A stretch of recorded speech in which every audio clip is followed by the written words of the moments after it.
Okay, so thanks everyone for giving up your time to join me today. I've got a presentation that should only last about 20 minutes with a little bit of time for questions and answers. So I'm here to present to you about the Avon and Somerset Police Dementia Safeguarding Scheme. I'm Inspector Stuart King, and hopefully you find this useful. So just a little bit about me. So I've been in policing for 22 years now. I was originally a police officer in Thames Valley Police before transferring to Avon and Somerset Police in 2006. And predominantly most of the time in Avon and Somerset, I've worked in Bristol actually. I'm currently working in Bath and North East Somerset though. So the Avon and Somerset Police Dementia Safeguarding Scheme was established in 2015. So we're surpassed our 10-year mark now. And it's multifaceted, really. I'm going to talk to you a little bit about the catalyst which caused me to take a look at missing people predominantly living with dementia. So, whilst working in Bristol as a response officer and local neighbourhood officer, this is going back 10 years plus ago now, I was noticing an increase in the number of calls we were receiving to people who were living with dementia, who were going missing. Some of those ended in tragic circumstances. There was other instances that really were the catalyst that led me to establish this. An example being there was a lady that we were called to in the St Philip's area of Bristol who members of the public came across and they were concerned about her. I attended and she was looking for her childhood home, which had been cleared following the Second World War. And she'd been given a free lift by a concerned bus driver across the city, but we couldn't establish who she was. And we ended up taking her back to the police station. And it probably took a good hour to try and find a connection with a family member to establish who she was. And all of those aspects led me to the creation of the Dementia Safeguarding Scheme.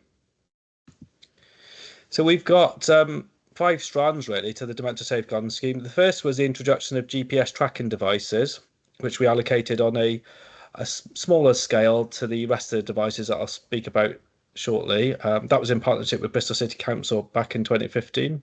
Then we expanded to provide near-field communication wearable passive devices to anyone who registered for the scheme across Avon and Somerset. We also introduced the Herbert Protocol registration via our police website. And we established the Avon and Somerset Dementia Forum, which is a collective made up of lots of different charities and support groups across the Avon and Somerset region. It's still running to this day, and I utilised the Avon and Somerset Dementia Forum as a sounding board when creating the Dementia Safeguarding Scheme. And most recently, we've got Life 360 Bluetooth tracking devices, which we provide out also free of charge. And I'll run through those individual devices now. So on the left-hand side of the screen, we've got the Tile Bluetooth tracking device provided by Life 360. So we've got 1,500 of those that we have been providing free of charge since December 2024. We've given out just over half of those already, actually, and allocated them. In the middle of the screen is a closer look at what they look like. The sort of bluey turquoise, that's a GPS tracking device, which we don't allow external applications for. We only allocate those internally, by internal referrals to those people we identify as being most at risk of going missing. And then the watch type device in the bottom and the circular device on the right, they are a high-tech version of an identity bracelet in effect. So when those near-field communication devices, the identity bracelet and small tag are scanned with a phone, it returns information about the wearer, and there's a contact number that will be registered for their next of kin, and simply they can be contacted them. The tracking tiles, when they're scanned, it will also return information about the wearer, but crucially, the next of kin, as long as they've registered the device, they can track it via their Life 360 on their phone. They'd have to have that operated. The police don't ever access that location, but the next of kin can. The Bluetooth tracking device has got a battery life of at least 3 years. So once it's programmed, so long as it's carried, it'll keep returning its location through a network anonymously of anyone who's got Life 360 on their phone or Tile. There's I think roughly about 70 million worldwide users, and it's quite widely used across the UK as well. The Herbert Protocol, I'm sure a lot of you are familiar with this. We provide this via our police website. Lots of other police forces require you to fill out a document that you then keep, and if the person goes missing, then you're expected to present that document. I personally don't think that's very practical when someone goes missing, particularly in the middle of the night, and you've got to try and find these documentations. With our force, you register on our website, and it can be done by the individual who's living with dementia or their next of kin or carer. There's questions at the very beginning to check that there's consent there. But it also can be registered by a police officer or from someone from Avon Fire and Rescue doing a fire home safety visit. And quite simply, the Herbert Protocol records vital bits of information that the police would utilise if someone went missing. So that is things like their former addresses, places they frequent, a photograph, their next of kin, medication, lots of information that if we receive a report about that person who's gone missing, we can then start to send officers into these locations to try and find them, and it saves a lot of time instead of sitting down with someone and expecting them to remember all this information. We also find actually this is an unintended benefit of it, because they are registered through our website. We then have a record created and a flag against their name, and what it does do is highlight someone who's living with dementia, and there's been benefits where they've been a victim of crime, and we've understood more about their potential vulnerabilities because they're registered through our scheme. So once the Herbert Protocol is completed on our website, the devices that they've selected are posted out free of charge. It's all completely free of charge, along with a priority service booklet that you'll see on the left, a fire home safety check leaflet, and a programming guide and letter for the devices. And this is what the website form looks like at the very end when someone's requesting a device. They can request no devices or a combination of any of the devices, and we then send them out. I'll just touch on this point around funding. So funding for the scheme doesn't come from the police. We rely on external organisations purchasing the devices and then donating them to the scheme. Predominantly that's come from water and power companies, so Western Power, Wessex Water, Bristol Water, and also some charities like Bristol Dementia Action Alliance. And most recently we've worked in partnership with Avon Fire and Rescue, who've purchased the latest of our wristbands, and then we provide them free of charge. So to date, over 4,000 RFID, so that's the terminology that includes NFC and Bluetooth as well as GPS devices. They've been provided free of charge to people who are living with dementia across the Force area. So that's across Avon and Somerset and at risk of going missing. And this is just a sample of some of the feedback that we've had. I mean, we've had so much on social media, but these are just two I picked off. And you'll see the one on the left from 2023. The safeguarding system worked very efficiently when my husband went walkabout earlier in the year. He'd only be registered for a matter of a few days. And then the one on the right, someone saying how good they are. They found someone in the pouring rain who was very confused. They had one of the hang tags on the bag and they were able to scan it and then contact their next of kin and get them home. And that, so the one on the right would have meant that actually probably didn't even need any police involvement or any other services. So in March 2024, we had an academic assessment completed by a leading professor of dementia research, a chap called Michael Hornberger. And this is just a sample of some of the feedback that he gave through his research, suggesting that all forces should adopt it, that they found that there was a reduction in missing people who've been registered through the scheme. And this is just a snapshot really of the statistics. So at the time, we looked at 846 individuals with dementia diagnosis who were registered through the scheme, and looked at whether they'd gone missing before or after. And what the professor found was that 663 didn't go missing, 183 went missing after the registration. We're currently in the final stages with the Oxford University Press. So there's a more in-depth scientific study into the scheme, and they are in the final stages of reviewing the paper that I've co-authored with the professor, and that should be published in the Innovation in Ageing paper. But it's positive and it reflects further on the earlier research. There's lots of other organisations that we've been able to assist adopt this scheme outside of Avon and Somerset. So we've got a number of police forces that have adopted part of the scheme or in its entirety, and lots of other charities and local authorities. You can see some of them listed here. And actually, internationally, there's other police forces in the USA who have adopted it as well, which has been really positive. The scheme has been awarded externally as well. So with the Alzheimer's Society in 2023, they recognised Avon and Somerset as the best largest organisation for our work with dementia. And actually the technology that we've utilised as well won an award through the RFID Journal Awards, which is an international sort of trade body for everything RFID. So that's radio frequency devices, that encompasses all of our devices, and it was awarded best use of that technology. And most recently, Bristol Dementia Action Alliance, which is a leading charity, I would say, in Bristol for dementia, awarded the Force for the Innovation Award. So just to recap the overview of some of the benefits of the Dementia Safeguarding Scheme. So it safeguards some of our most vulnerable members of society. It reduces demand on policing and partner services. It allows us to work in collaboration with partners, including charities, NHS, GPs and other forces. So there's lots of work I've done with lots of GP practices and social services as well, who are utilising this ever increasingly now, actually, since we've had lots of publicity over the last couple of years. And that's providing real-time savings. So the average missing person search costs around £2,500 for a high-risk missing person. So even if we can just prevent a small number, there's a saving there to policing and to other agencies. And most importantly, it means that people are safeguarded. We're using technology effectively, and it's ultimately increasing trust and confidence in policing.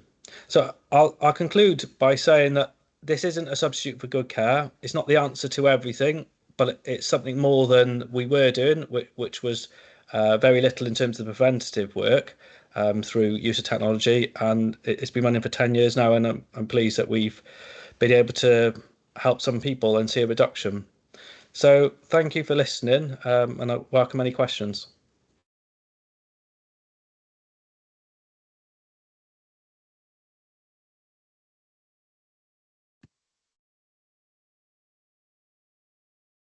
I should say in the chat section, I've put a lot of links in there to various newspaper articles.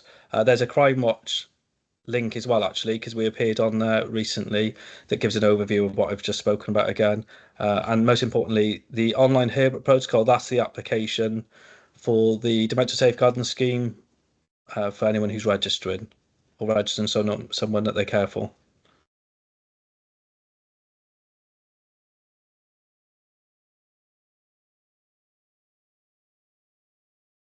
Thank you very much, Stu, for coming along and presenting today. I am thinking, if you're right to stick around, Stu, we could do questions for both you and Nikki by the chat function after Nikki's presented, if that's okay. Yeah, that's fine. Brilliant. So without further ado, I would like to welcome Nikki Rice from Avon Fire and Rescue. Hi everybody, I'm just going to share my screen. Can someone give me a thumbs up that they can see it? Lovely, thank you. So I'm Nick Rice, I'm the Community Safety Manager and the Joint Safeguarding Lead for Avon Fire and Rescue Service. So I'm just going to talk you through a little bit about what we do in terms of our home fire safety visit, and also the prevention in emergency services that we also are trying to achieve and improve on what we do to help other people. So in terms of where we are in terms of a national picture, based on the national stats from March 2025, we did see an increase in incidents by about 0.5%. So overall fire incidents are quite stable, but there was an increase of 2.5% in fires. And 35% of all of our incidents that we attend are non-fire ones. So that could be things around gaining access, road traffic collisions, animals stuck in trees, things like that. But what we did see last year was a small increase on the previous year to 271 fire-related fatalities. So nationally, we're still seeing a large portion of people dying in fires, which obviously is what we want to try and prevent through what we are doing in our home safety visits. When we look at the main causes of fire, we do have the main causes cooking appliances. So that's 44% of all fires in dwelling properties, so houses. We have 12% are electrical appliances. So you might be looking at tumble dryers, washing machines, fridges. 7% are smoke materials, and 4% candles. So while smoking accounts for a really small number of fires, it's actually the biggest killer from a fire fatality point of view, with over a third having fire fatalities. So cooking is the highest reason, but there's a relatively low fire fatality rate from that. But smoking is low in instances, but high in fire fatalities. It's really important we think about that whenever we're entering into someone's home. In terms of our key safety messaging, we cover things around deliberate fires, electrical safety. The list is on there, I'll let you read it. So these are the elements where when we go on a home fire safety visit, we are targeting these to try and improve someone's behaviours, considerations. Could they do things differently? In terms of what we might do, we would fit additional smoke alarms and preventative measures. So I'm going to talk about a few of them, not all of them. So half of all house fires that we attend are started in the kitchen. And I guess what I wanted to kind of resonate is, if you are somebody who is going into someone's house, when you go into their kitchen, what do you see? Do you see that their kitchen is clear, or is it that their cooker has things on it? Is there a buildup of gas? Sorry, not gas. Is there a buildup of fat or oil on their hob? Do they have general poor housekeeping? Are they experiencing cognitive concerns where they're forgetting that they've left their cooker on? Are they experiencing falls where they may have fallen and their cooker is on? Things like this are really key to us, because we can go in and we can put preventative measures in place. So we can look at special equipment we might put in the kitchen, so heat alarms that would alert them. But if you're attending people who have other complex needs, so mobility, hearing loss, drugs and alcohol misuse, it's worth considering how they are prepping their food, how are they dealing with their kitchen, and considering whether they would benefit from a referral to us. As I've said, with smoking, it's the highest killer that we see from fires, although instances are low. The question again I would be kind of thinking about is someone smoking in bed? Can you see evidence of poor smoking material practices? So is there burn marks on their bedding, on maybe their favourite seat, on the carpet? Are they using ashtrays? Are they taking medication that might make them drowsy? And also, when we think about kind of smoking, are you visiting people who are bed bound, potentially using emollient creams? So flammable emollient creams are paraffin-based creams that are flammable. So if they are smoking in bed, what could you do? So again, we can go in and we can have a conversation about what could we do? Could we provide fire retardant bedding? Could we provide additional smoke detectors? So it's thinking about those kind of behaviours and that individual's circumstances and what we might be able to do to support them. So what we have here is a doorway, and it shows that there's smoke coming in. So what I wanted to focus on is consideration around nighttime routines. So when you're again in someone's home or speaking to them, so even if you're not necessarily visiting the home, you can have a conversation of, do they close their doors at night? Are they turning their appliances off? Closing your doors at night can make a dramatic difference. This is the other side of the door in this instance. So is someone putting out their cigarette properly? Do they have a plan of how to get out of the home? So it's thinking about, would their mobility support them being able to get out of the home in a case of emergency? Can you have that discussion with them? Are they concerned about it? Would a discussion with us and us looking at what we could do to support them help any further?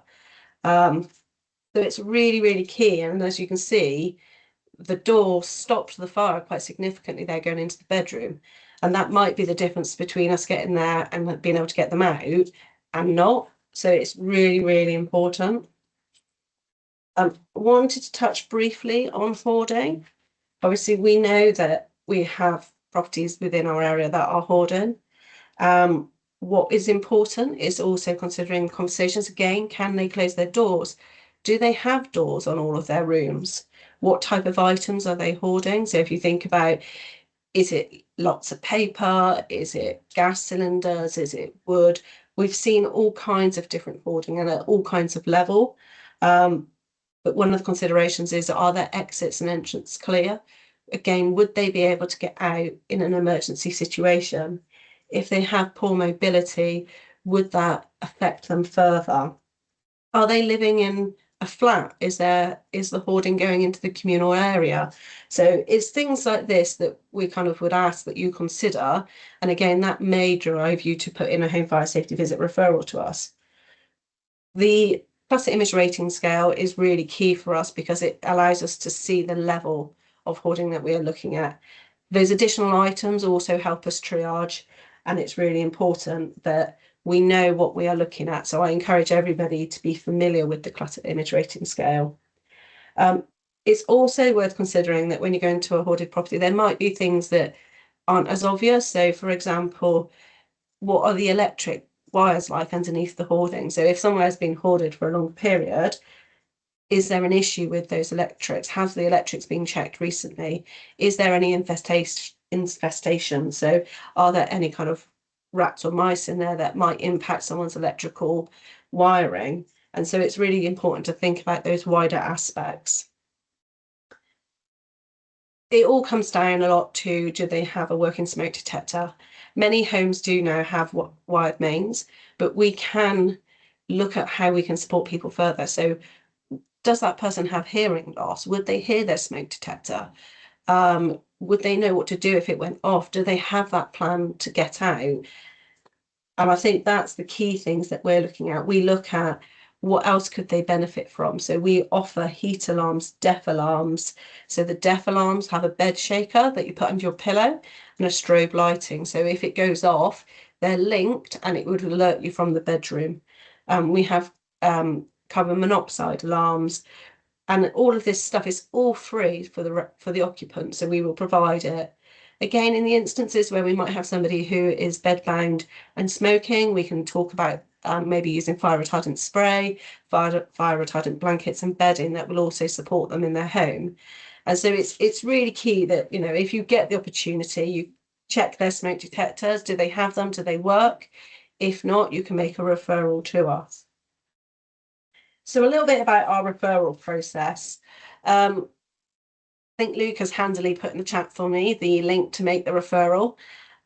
Most agencies that we work with have an agency code. However, if you don't, there is an email address on the last slide where you'll be able to contact our partnership advisor who'll be able to support you. But effectively, when you put in your referral, you're identifying the risks. We then use that to triage that visit to know when we need to go, and we have timeframes attached to that. We will then make contact with the individual or with yourselves, depending on whether it's a joint visit and who you've asked us to contact. We attempt 3 times. If we can't get hold of somebody within 3 times, then we do have to close it down. But we do send information to that residence, including a information booklet around fire safety. Where you have people who are harder to engage with, we're more than happy to do joint visits with other agencies, whether that's housing, whether that's support workers. But you know, that's something that we can offer as well. There's also no limitation of how many times you can refer somebody. We will keep doing revisits. So if your concerns change and you want us to go back, then that's something that we can do. In 2024, we brought in a community referral advisor. So we were really, really aware that when we went to somebody, we'd see something that concerned us and all we would do is submit safeguarding referrals, knowing that quite often that wouldn't meet a threshold and that wouldn't get that person that support they needed. So we were able and very lucky to create a new post, which allows us to make onward referrals to other agencies. So since that post has been in place, we've made 683 onward referrals for people. So that's in 2 years. So last year and year to date this year. So we are hoping that what this will do is it will get people support in a more preventative manner. So where they're not maybe at that threshold of safeguarding, we can go out to those other agencies and gain support for them. Now that is consented, and so we do have a special community referral advisor who will go and discuss that with the people and try and talk about what they might like, hear their voice, what would help them, what would support them. We're also looking to improve our provision of signposting. So if somebody doesn't need a referral or doesn't wish to have that, then what they could do is we could send them information. So could we send them information on falls? Can we send them information on smoking cessation? So they have that and they can read that at the time they want. We're also identifying local and national agencies and schemes that would benefit members of the community we serve. So we're trying to improve our way of adding in those preventative measures earlier for people that we see. We believe we need it because we're seeing loads of people out there who still need lots of support. It enables the individual to access that further support, and we're giving them that information. So we're making sure that they're not having to go to lots of different people. Ultimately for us, things like improving someone's mobility, improving their home in terms of if they had rails and things like that, will improve the reduce of fire that then improves their quality of life. So we are trying to support people remaining in their home for a longer period of time, which obviously is key. And then finally, so we're going to do a question and answer in a minute. These are some email addresses. So the first email address is one you can contact if you've got questions about any referrals. The second one is our partnership advisor. So if you are an agency and you're not currently in partnership with us, then you can contact them and arrange that. If you are an agency and you don't know your partner code, then again, you can email that middle email address and they can confirm that to you. And the bottom one is my email in case anybody's got any questions that don't come to you today. So that probably is me.